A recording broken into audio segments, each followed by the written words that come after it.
Okay. Good evening and welcome, everyone. My name is Benoit Grin Mogan. I am a fellow and co-chair of the Advancement Committee. And tonight we have a virtual town hall for our HLNY members and possibly others who are attending to really learn a little bit more about not only the committee and the work that we do, but also to hear from our governor and panelists about their journey in becoming a fellow of the American College of Healthcare Executives. In terms of the agenda for this evening, I will cover that briefly and introduce our chapter president, who will share with us opening remarks or welcome introduction.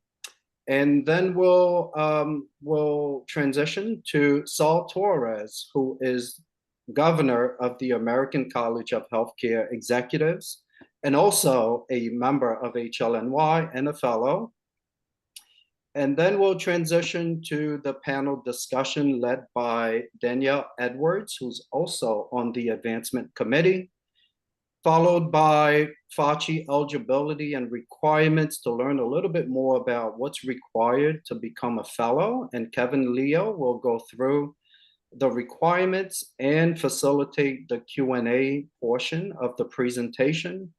And we'll close out with our president-elect, Helene Kagasis. So at this time, I would like to introduce you to our 2025 President, Darren Doraj. So I'll turn it over to you, Darren, for your welcoming remark. Good evening, ladies and gentlemen. Thank you so much, Ben. I appreciate it. To you, Navesh, and the rest of your committee, what an incredible job you've done to put together fellows of our current chapter, leaders of our chapter, to really speak about the value and the importance of advancement. As Ben said, my name is Darren Doraj, and I'm your 2025 chapter president.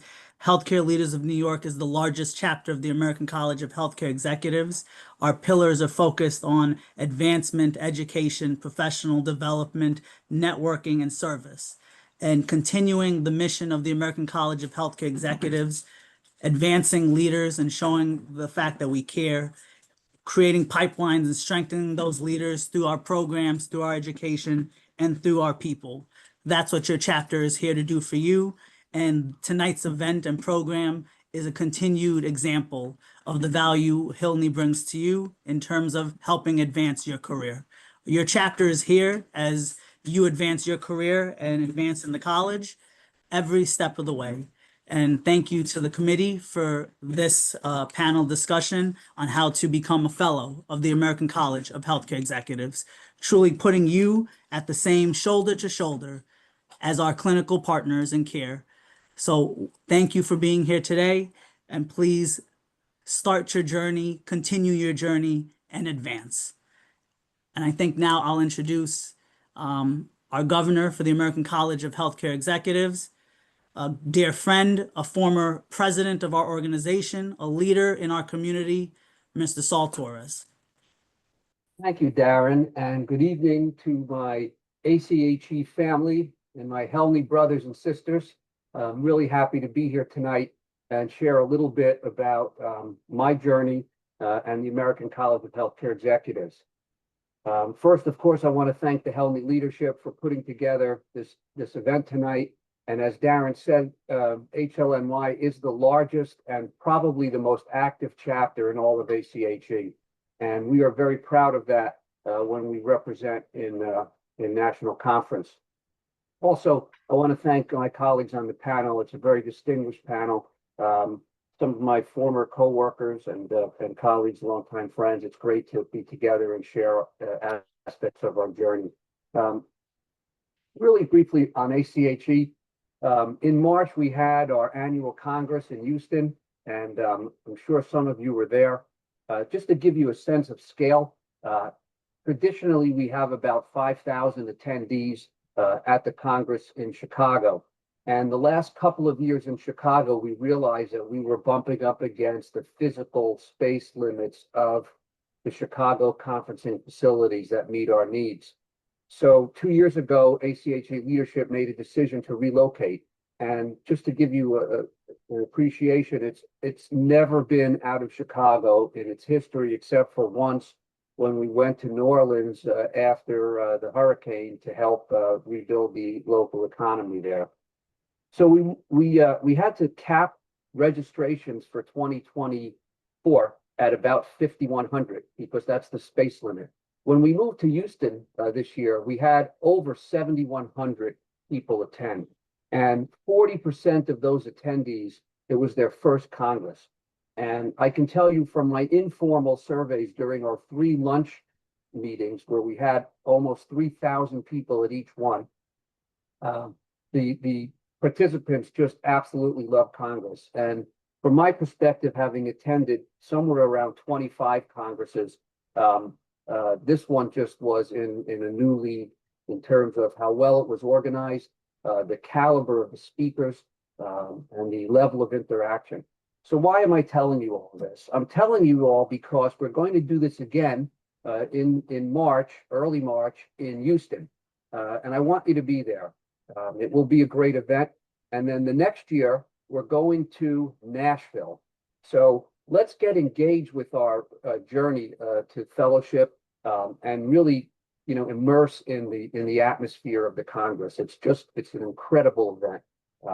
I never, well, let me make it a positive. I always leave Congress completely energized, and even an old warhorse like myself, who's entering my 43rd year as a healthcare executive. I know I don't look it. But even after all that time, I still leave that event, completely energized and ready to take on the world. So let's engage and do that. The ACHE perspective on fellowship, we, at the board level and when we work with the ACHE professional staff, we are very focused on, what the fellows are thinking and how we can direct programs that, provoke and stimulate the fellows. The ACHE really directs a lot of its energy and efforts toward engaging with and retaining the fellows. So as you advance in the college, your experience and your perspective becomes very important. And we encourage people to advance so that they can, bring their professional perspective to the organization, and then we could use that to reflect it in the events and the planning that we do. A lot of the success of this year's Congress is a product of work that we have done in talking with fellows and trying to meet their needs. And I think that we hit the target right in the middle this time. So welcome to the panel tonight. It's a pleasure and it's a privilege. Really, it's a privilege to be here representing the Congress and to speak with all of you. And I look forward to tonight's discussion. Thank you, Dan. Thank you, Saul. So a virtual round of applause for our governor, who we're fortunate and privileged to have from the American College of Healthcare Executive and local to our chapter. So Saul, thank you so much. Very kind, very kind. It's my privilege. And at this time, we'll begin our panelist discussion. I would like to introduce to you our moderator, Danielle Edwards, who is a Director of Clinical Operations at New York City Health and Hospitals. So at this time, and Danielle's also on the committee, so I do want to recognize you for your work in supporting the committee and all the work that we do behind the scenes and leading tonight as a moderator. So I'll turn it over to Danielle to introduce our panelists. Thank you. Good evening, everyone, and welcome to our 2025 Advancement Town Hall event. Saul, we definitely want to thank you again for your warm opening remarks. My name is Danielle Edwards, and I'll serve as the moderator for this evening's program. I would like to thank the Advancement Committee for organizing this town hall. The FACHE credential is an achievable gold standard board certification in healthcare management. This evening, we'll hear from leaders in the field about the benefits of obtaining this credential, as well as what it takes to earn this credential. So what I'd like to do is start by introducing this evening's panel. Please note that the full professional bios for all panelists will be shared with all in attendance when the slide deck is shared. Our distinguished panel includes Ms. Susan Browning, who serves as the Regional President for Northwell Health and Nuvance Health. Nuvance Health is now integrated into Northwell Health.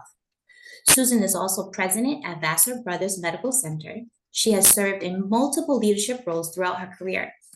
Ms. Browning is a fellow of the American College of Healthcare Executives, past president of Healthcare Leaders of New York, and also served as an examiner with the United States Department of Commerce Malcolm Baldrige National Quality Award Program. As an active community leader, Ms. Browning serves on the board of directors of Hudson Valley Pattern for Progress and is the elected treasurer of the Healthcare Association of New York State. Mr. Andy Worderly is the chief executive officer at East River Medical Imaging and a fellow of the American College of Healthcare Executives. Mr. Worderly has served as the director and officer for several non-for-profit organizations. He's a board member for the Icla de Silva Foundation, where he has also served as board chair and treasurer. And he is an active board member of several organizations that really seek to improve healthcare, civic dialogue, education, and the arts. Andy has been an active HLNY volunteer since 2014 and has held multiple HLNY board positions, including treasurer, vice president, and president. Additionally, Andy has recently recertified as a fellow. Dr. Stephanie Wong is a practicing primary care and internal medicine physician. She is one of the founding members of Mount Sinai Doctors at 147th Street. As of July of 2017, she transitioned to medical director of Mount Sinai Doctors. She has multiple leadership roles as senior medical director of care transitions and population health, as well as the ambulatory regional medical director at Mount Sinai Morningside and West. We would also like to congratulate her on becoming a new fellow. I would like to invite all in attendance to feel free to enter any questions that you may have for the panel in the chat, and we will cover them at the end when we finish with our panel. It is a privilege to have our ACAG Governor Saul with us this evening, and I'd like to start our first question with Saul. Saul, as governor of ACAG, how do you feel the FACHE credential benefits fellows? I think I want to answer that question on two levels, intrinsically and extrinsically. So let's start with intrinsically. You know, I didn't do it once upon a time well, I did for a lot of reasons, but the main reason was I did it for myself. I've always valued learning and continuing education, and to earn the FACHE, the fellow, you know, it's just a natural extension of lifelong learning. So if you're like anything else, if your motivation is extrinsic, it's not going to carry you with the same speed and passion as if it's intrinsic. So for those of you that are contemplating, you know, why you should get the fellowship and become board certified, there's a lot of reasons extrinsically why you should, and I'll touch on some of those.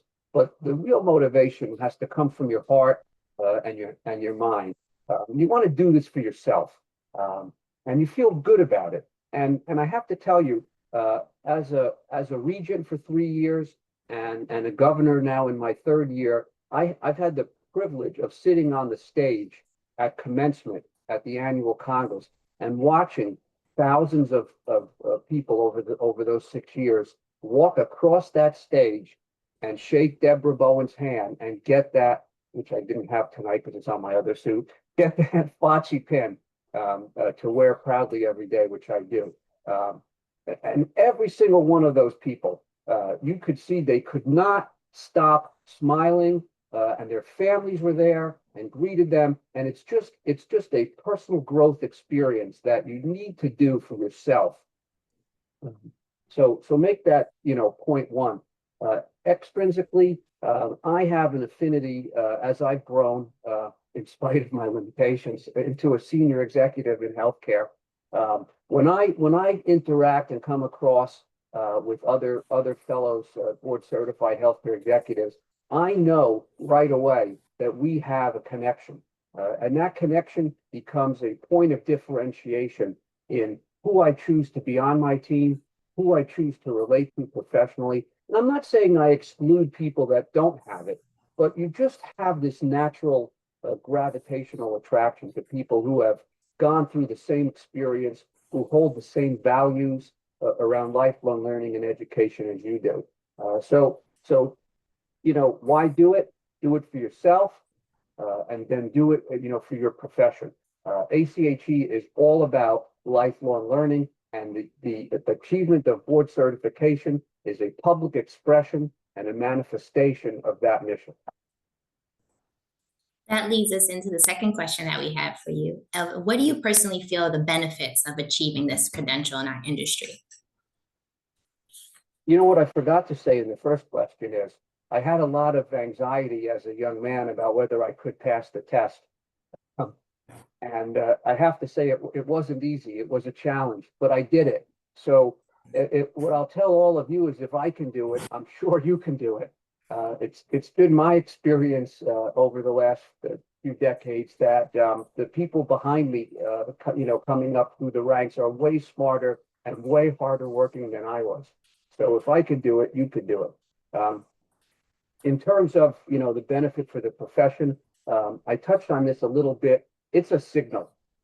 It's a signal that you have embraced lifelong learning, that you take your career seriously, and you take it seriously enough that you're willing to make the investment in your own professional growth.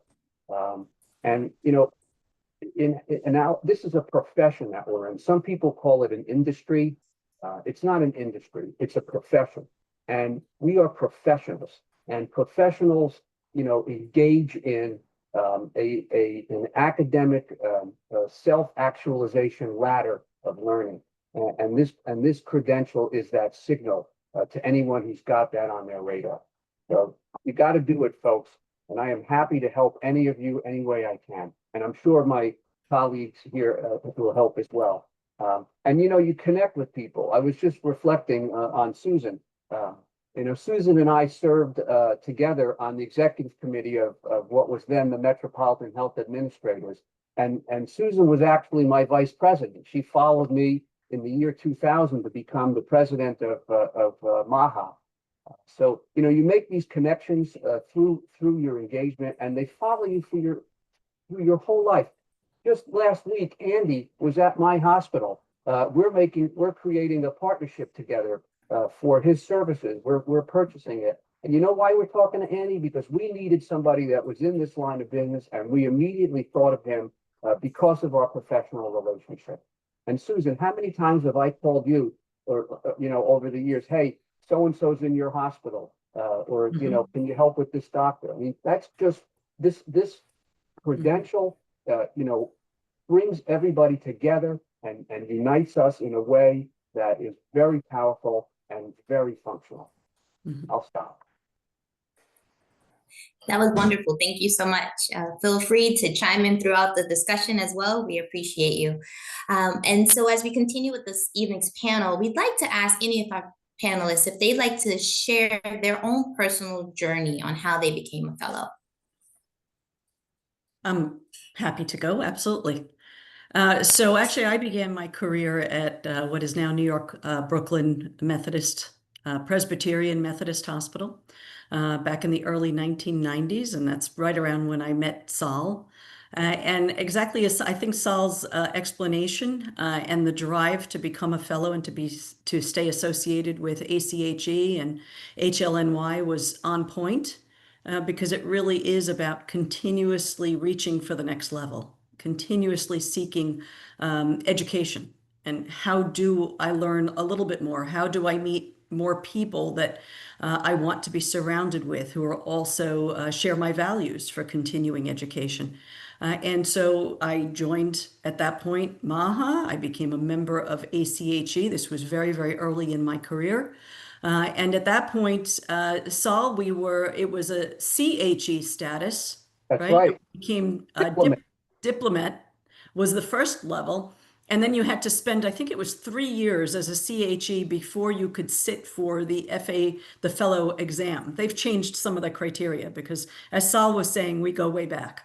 And so, as I was coming through my early journey at New York Methodist at the time, at each point that there was that milestone, I was seeking that. And I remember distinctly that I had made the decision when I was at Methodist that I was going to move over to the newly formed North Shore LIJ health system. And I said, let me at least complete what was a requirement. I had to do three, I think, papers that I had to do, three case studies. And I had to have the 3 years as a diplomat in order to sit for the exam. But I knew that once I got to the new job, I wasn't going to have time to do the case studies. So I called ACHE and I said, if I do the case studies now, can I submit them and you'll hold them until I'm allowed to sit for the exam? And they did allow me to do that. And so that was it. Then I think it must have been right around the year 2000 that I sat for the exam. And it was hard. Despite the fact that at that point I had almost 10 years professionally under my belt, it was hard because I think it brings together different components of the knowledge that you're using in problem solving on a daily basis, but it's asking the questions in a much different way and in an academic way. And you're applying that knowledge much differently, which is a great challenge. Because you don't want to just simply be good or feel either academically fulfilled or professionally fulfilled only in one lane. You really want to be able to merge those two and move between the two. And so that was my journey. And then I continued as the opportunity to recertify came up. I continued to recertify, having just recertified most recently 3 years ago. Susan, when you took the exam, did they still have the oral section? They did. Yeah. See, the new fellows, we had this very intimidating process where you stood in front of three examiners who were trained not to show any emotion, and they would fire these oral questions at you, and you're desperately seeking some kind of visual validation that you're on the right path when you're Yeah. It was a little nerve-wracking, but I think you have it easier today from that respect. Thank you. Susan, I'm going to ask one follow-up question before we ask another panelist about their journey. With all your current roles, how are you able to maintain the credential requirements? It's because everything is integrated, right? So that's a very similar question, I think, to another common question that's different, which is how do you maintain work-life balance? You don't. Our worlds today are just completely integrated. And so your professional world, your education, your continuing education, your family life, everything's integrated. You do a little bit here and a little bit there, and then just through the day and the journey through the day and the weeks and the months, you secure the requirements. But I certainly, and I don't think anybody on this panel either has the luxury to say, today is the day that I'm going to spend educating myself or pursuing a particular credential. It really is throughout the day and throughout the weeks. Very nice. Thank you. Stephanie or Andy, any interest in sharing your journey with the? I would love to share my journey going back a little more than 20 years. And it's a journey that started with becoming an ACHE, an HLNY member while in my graduate program, and going to a couple of meetings, but not really engaging in a serious way. And I started at East River Medical Imaging in 2005. I was recently married. My wife was running for city council. I was busy finishing up that grad school program, and so I didn't stay engaged with ACHE and with the local chapter. Life took some wonderful turns. 8 years of being married to a city council member, a couple of children, a wonderful, demanding, challenging job. And just New York City life as it goes. So no sense of balance. In 2013, my wife ran for Manhattan Borough President, and it was an incredible year in city politics. Anthony Weiner looked like he was going to become mayor, and then had a bit of a scandal relapse Bill de Blasio, brought it in. And in all of that, my wife had a hard time breaking through. She finished second in her race. And we said, well, what now? What is she going to do with her career? And I said, boy, I've put so much kind of energy and focus into her career. I want to turn some of the newly available time when I'm not serving as a candidate's spouse and a treasurer into my healthcare career. And I work at an organization that is, fewer than 200 people. I want to reach out and connect in the broader healthcare community. And so I sought out events at HLNY in the latter part of 2013 and went and saw the president and the president-elect speaking. And I said, boy, it's too bad I let those opportunities lapse. But I can get involved in some ways. And, many of us aren't very good at getting just a little bit involved. And I was at a moment where I wanted to make up for lost time. So I went to the Cocktails with the Chiefs event in the January of 2014. And I was sitting in the audience when Arthur Klein, who's a remarkable leader, a winner of the Award of Distinction from the Healthcare Leaders of New York, was speaking, and he said, anybody who's a fellow, please stand up. And now anybody who is interested in becoming a fellow, put your hand up. And I didn't know much about it, and I kind of put my hand up, and a fellow named Dan Klein was standing next to me, and he said, I'm going to be your mentor through this process. And we continued that conversation for the cocktails after the presentation, and we continued it for the course of the next year. It turned out that I had the experience credential, I had the master's degree, I had many of the things that I needed, but the exam was, something I didn't feel very comfortable with because I was in a medical practice. I didn't know about hospital governance or a lot about healthcare hospital finance. So I was concerned that that was going to be too much for me to sort out. I also needed to catch up on a whole lot of education credits. But I dove in and went to work with it. And over the course of the next year, caught up on a lot of the missing education. I went to Congress in the spring of 2015, where I really applied myself in sessions that would help to fill information gaps that I felt that I had. And I continued to self-study. I took the exam finally in the summer of 2015, and I didn't do great on every section, but I did well enough to pass. And thank goodness for that electronic testing center where you get results immediately. It relieves so much of that, tension and worry. And it was really wonderful to walk out. I felt so accomplished knowing that I passed, squeaked by on one of the sections, but I passed, and that's all that needed to happen. So a wonderful investment over a short period of time, which then led to other opportunities within HLNY and the healthcare community. Wonderful. Thank you. I have a follow-up question. You mentioned that you had a mentor through the process. Do you feel that everyone needs a mentor as they prepare to become a fellow? It's extremely helpful to have a mentor who's a fellow who's been through it. I think both for some of the finer points to help answer questions on topics you may not feel confident about, sometimes to just ease your concerns that you do know more than you think. Susan talked about the 10 years of experience in healthcare, and this experience that we're all living every day really is the most important part of preparing for that exam. The process also requires endorsements to say that other fellows feel that you're ready to go forward with the exam and the process. And so I was really touched when Dan Klein did my structured interview with me as at the end of the process to move that forward and bring that all full circle.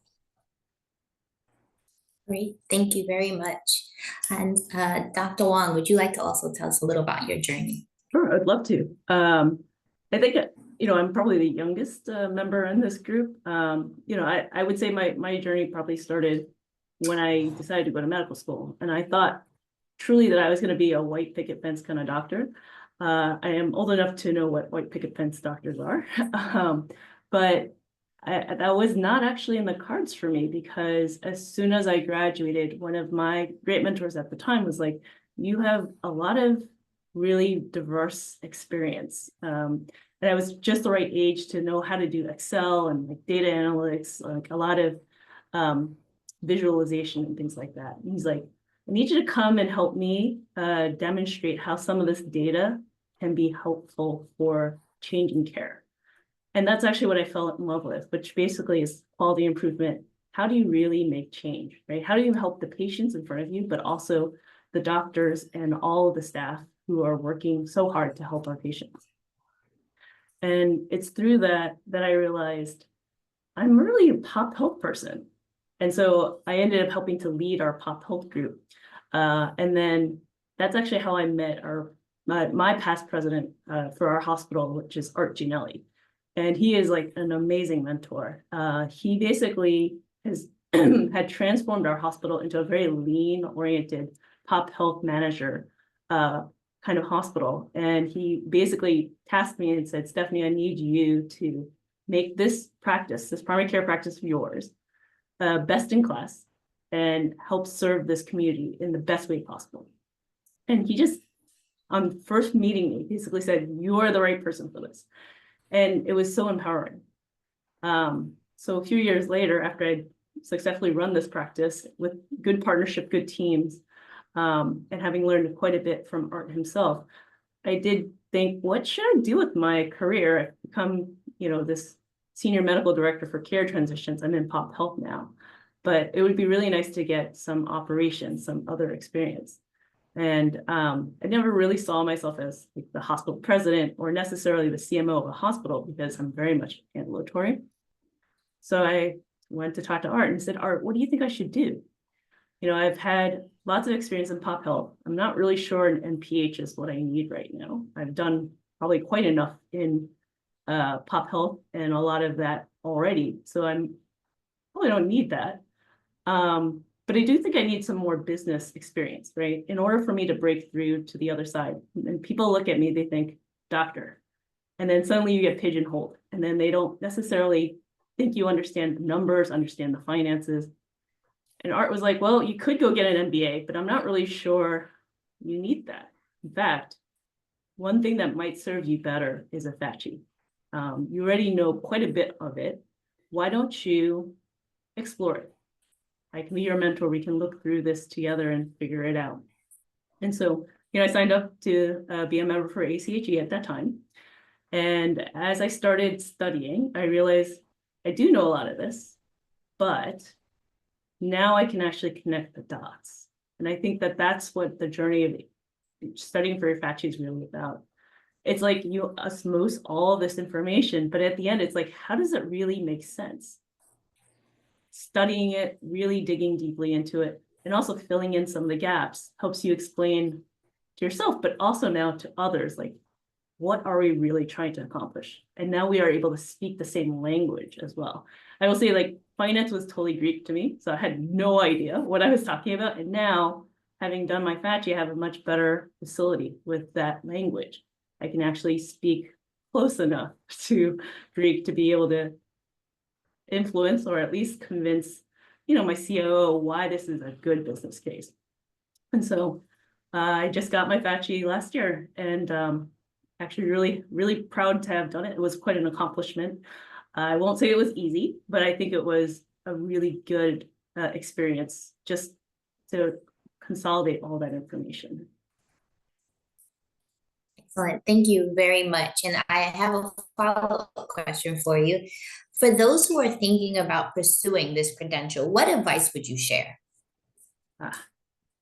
This is not easy, so you do have to take time. And I think what Susan mentioned is true.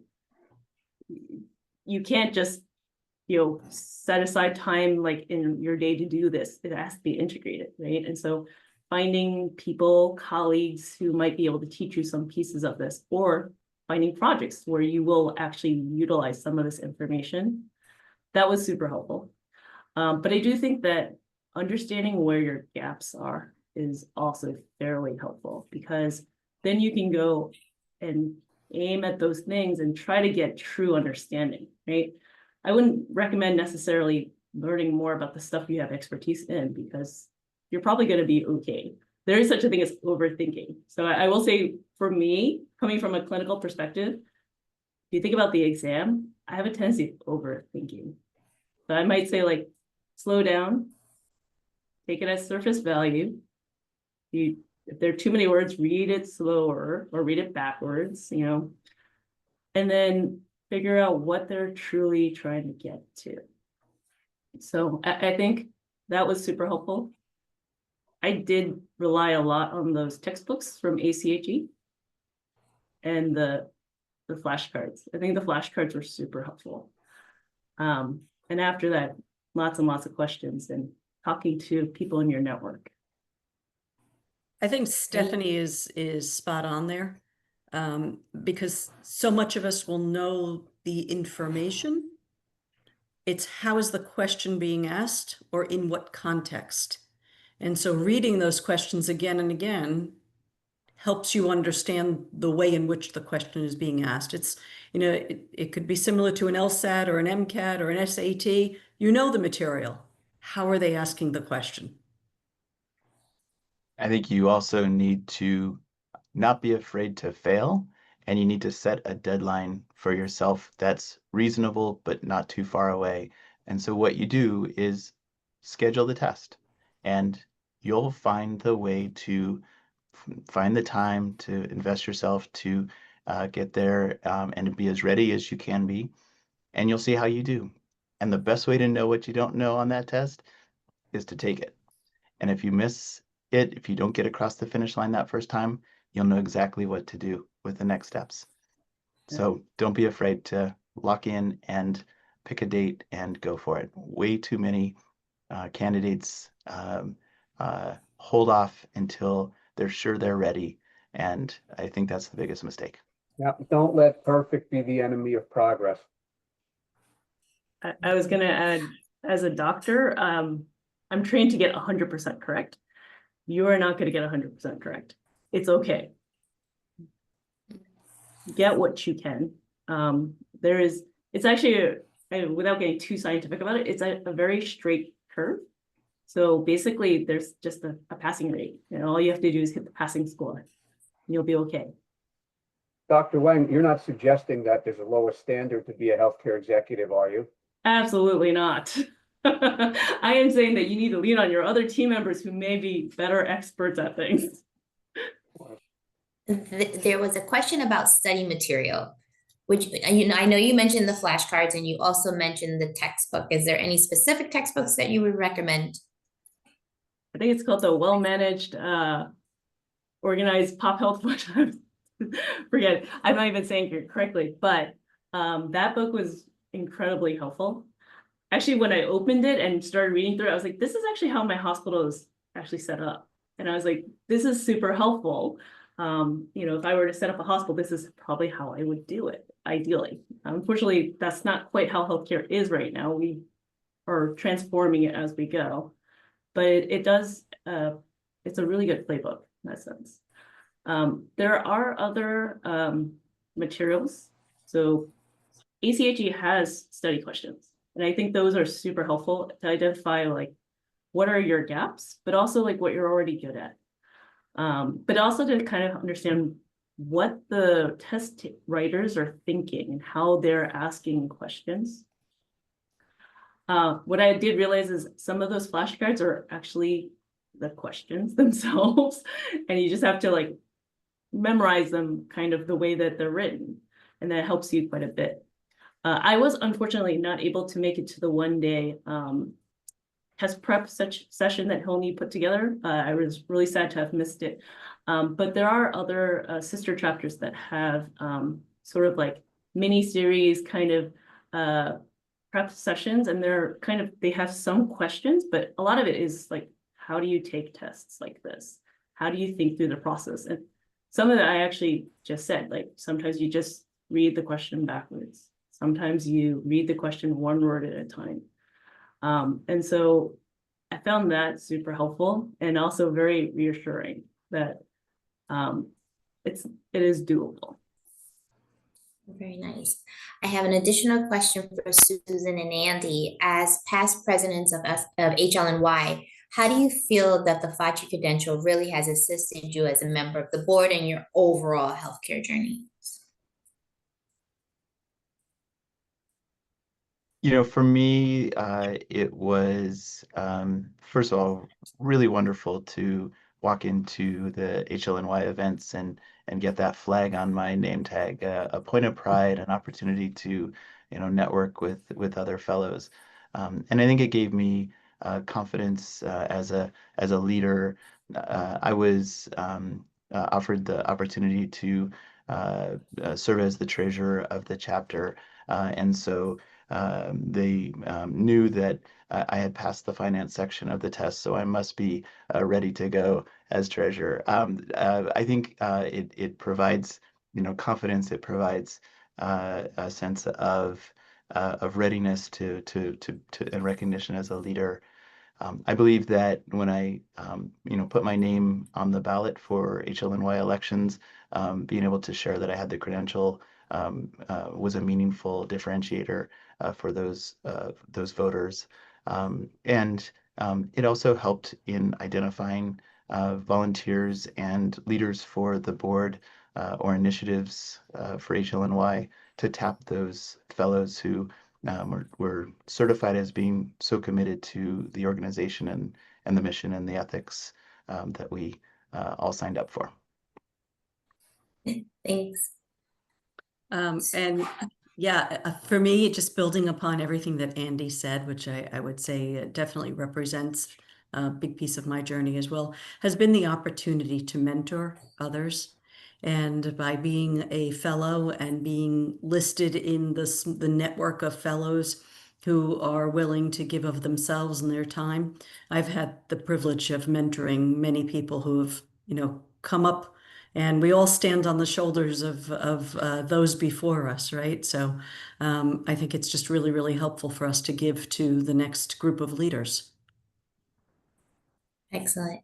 I definitely want to thank you all for this panel. We learned a lot. We heard how the FACHE credential helps with professional growth. It allows for continuous education, and that it's important to have a mentor throughout the process. So we really appreciate all of you, and we would like to thank Saul again for being with us this evening. And next, what we're going to do is we're going to hear from Kevin Leo, who is the Director of Provider Experience at Metro Plus Health.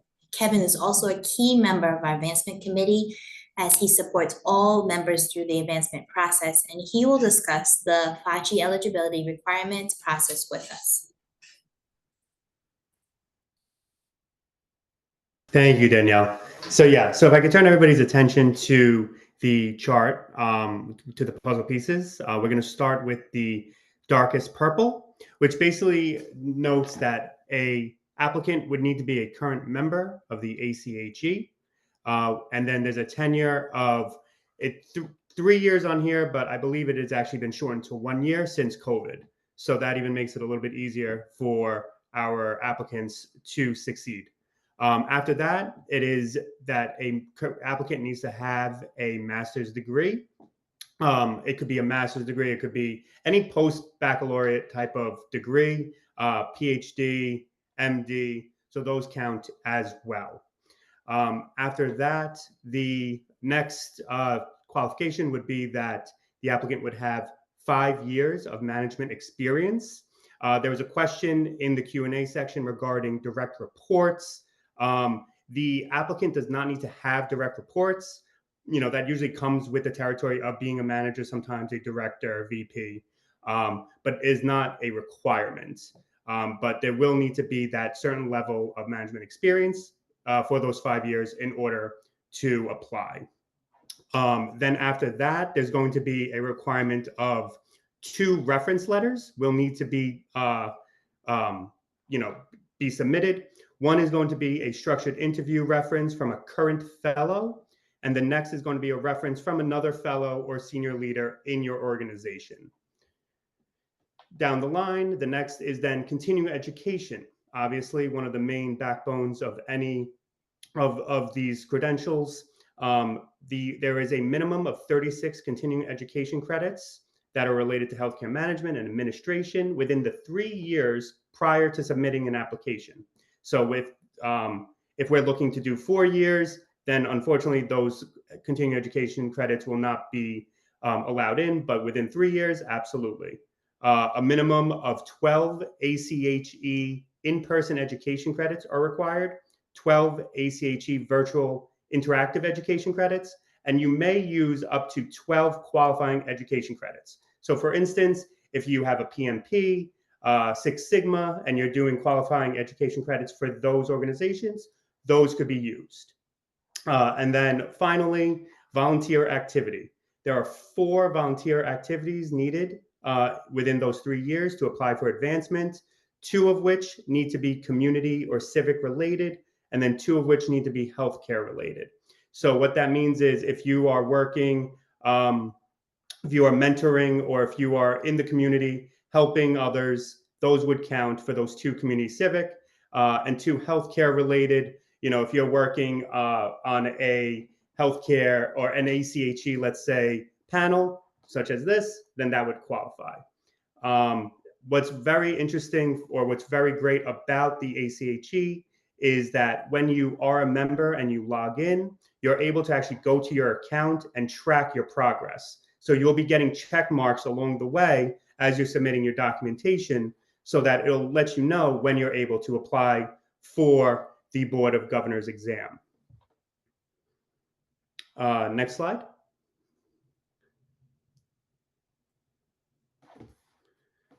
And great news, what we have here is, if for those on the fence ready to take the Board of Governors certification, we are actually running a promotion from March 1st until June 30th of this year, where there will be an exam waiver fee, or exam fee waiver, I'm sorry. So if you're ready to take it, you meet all the qualifications, and the only thing stopping you is just, that little extra push. Why not save $225 and get your application in and get ready to take the Board of Governors exam? If there are any other questions, please feel free to email the Advancement Committee anytime. We are always here to help. Also, an interesting service that the ACHE does provide is also a concierge appointment. So for those who maybe want to get instant satisfaction, you can schedule a concierge appointment to really get a little bit more of those fine notes done and fine tune where you need to kind of pick up some either credits for, let's say, the volunteer or your education credits. And whenever you have those questions, please feel free to also schedule those concierge appointments. So with that, I'm going to see if there's any other questions, and I see only one, but please, we still have about 10 minutes. If there's anyone who has any questions, I know that was kind of quick. I wanted to make sure we had enough time for questions for everybody who joined tonight. But if there are any other follow-up questions, please let us know. And if not, always feel free to email. So I see one here. Does HLNY have volunteer opportunities? So yes, they do. As far as specifically, I'm going to turn that over to Ben just to kind of see if he has any recommendations for that. Sure, and thank you, Kevin, and thank you for going through the eligibility requirements. In terms of volunteer activities, so what we're doing this year, there are certain volunteer opportunities as they arise. We're actually sending those to those who are eligible to become a fellow.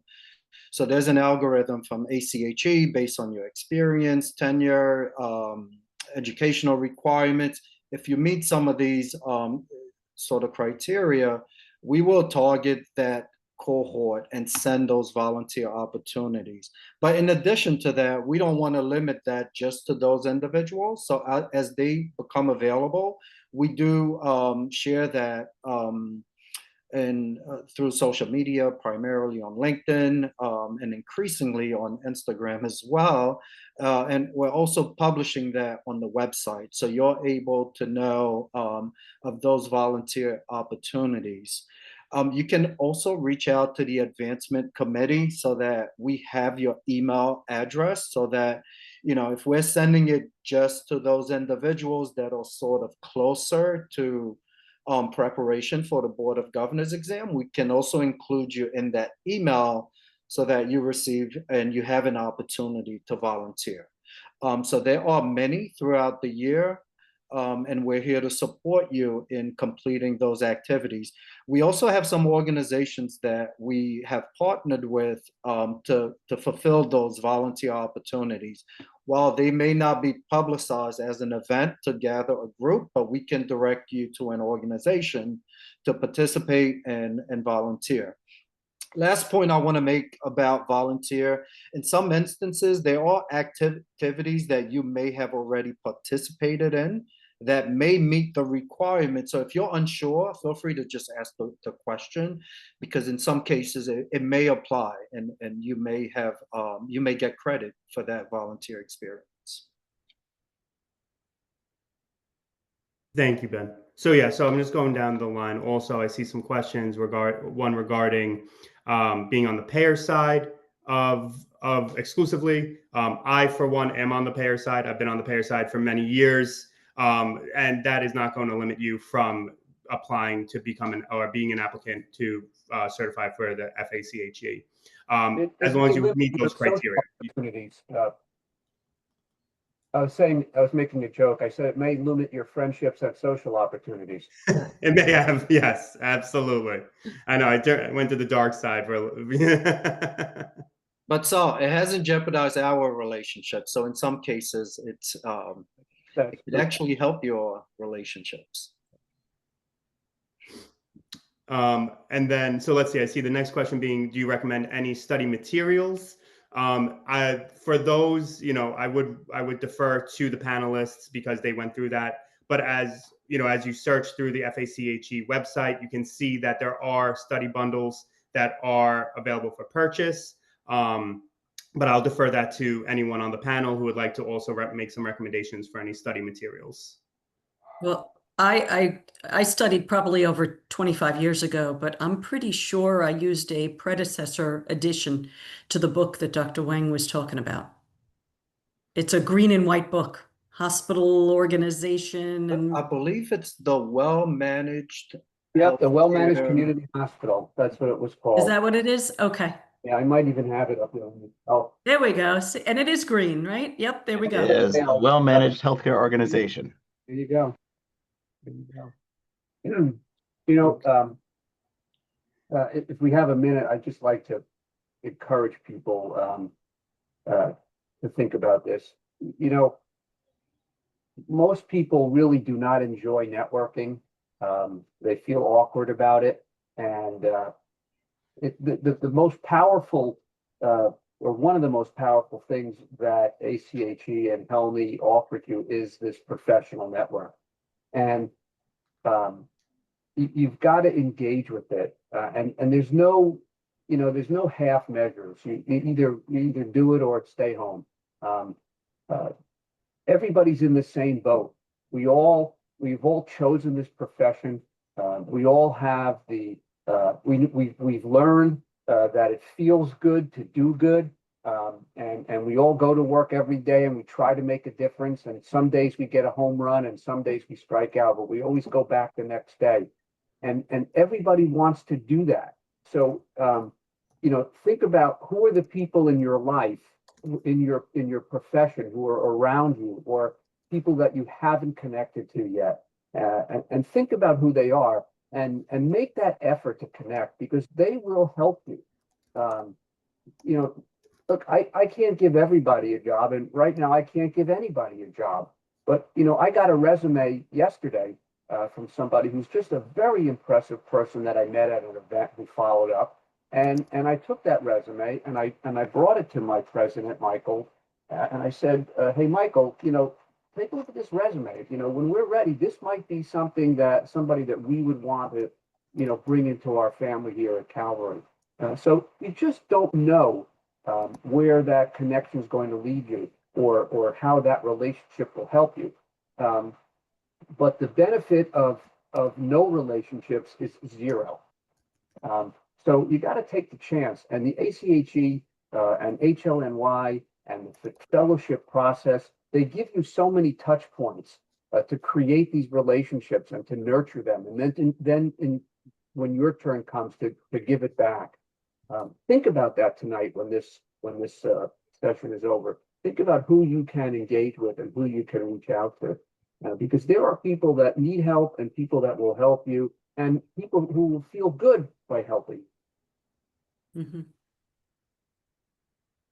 I agree with Saul, and just so that we can somewhat end on a bit of an uplifting note, again, those personal relationships also transpire from this, so much so that when Saul and I ran into one another at Bed Bath & Beyond in Westbury, New York, and he was purchasing towels, he brought me over to check out the color of the towels and make sure that he was selecting a good one. So, it's not just about professional relationships.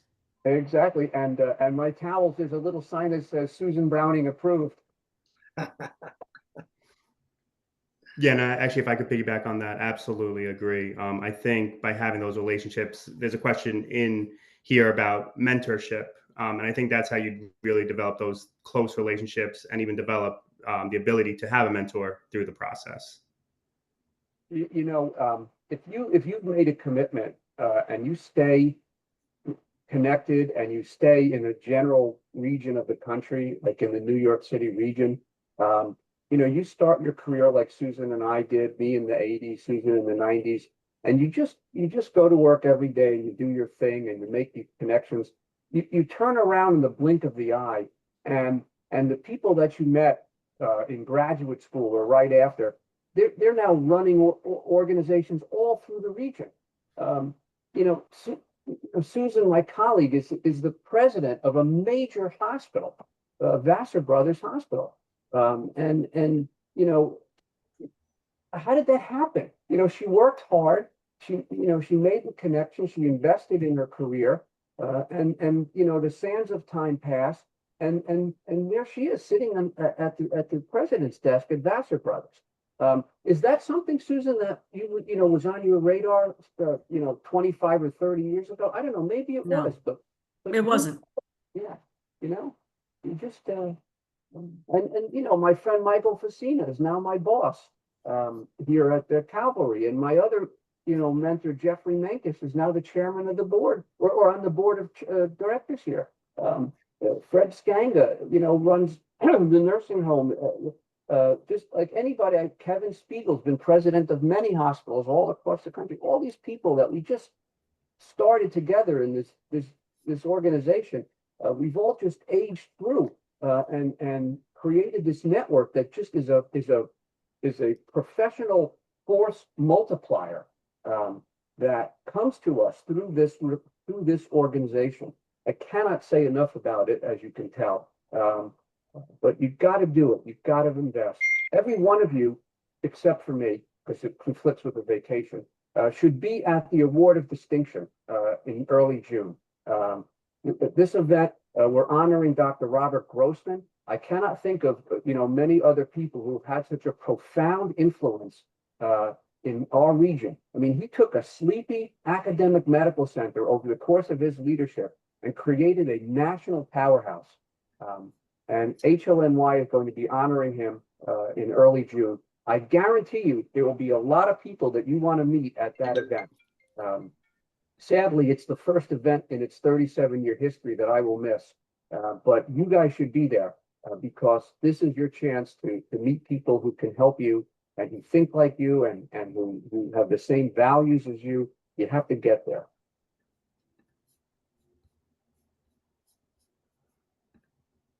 All right, I know we're at time, but I do want to take a moment to wholeheartedly thank our panelists.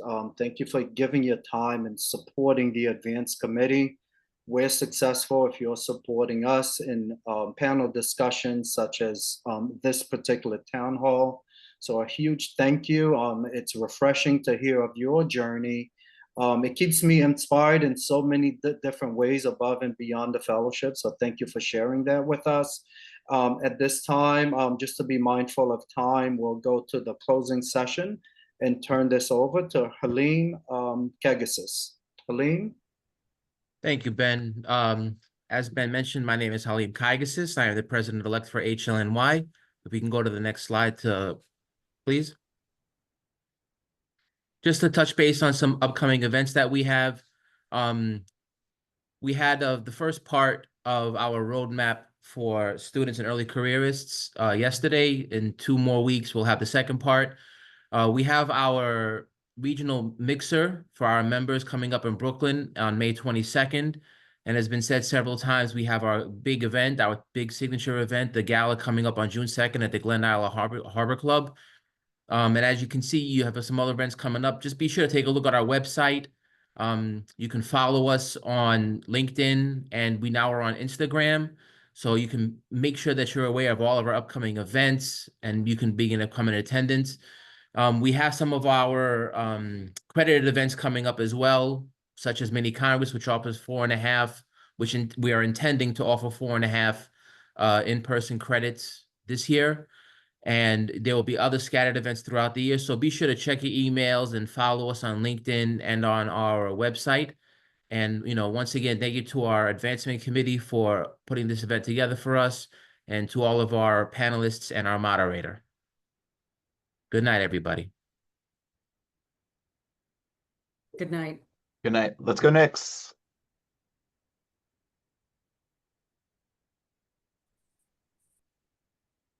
Yeah, let's go next, and thank you to our sponsors.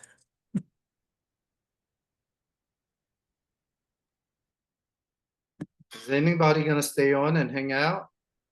No, just Darren is hanging out? I'm going to the next game. You did I a see great our job. attendees are dropping off, so thank you to all of our attendees for participating and learning about FACHE, but we're wrapped up at this time, so I'm gonna go and catch the second half of the next. Darren, always great to see you. Thank you for supporting everything that we do. Absolutely. Thank you all. Have a great night. Have a good night, everyone.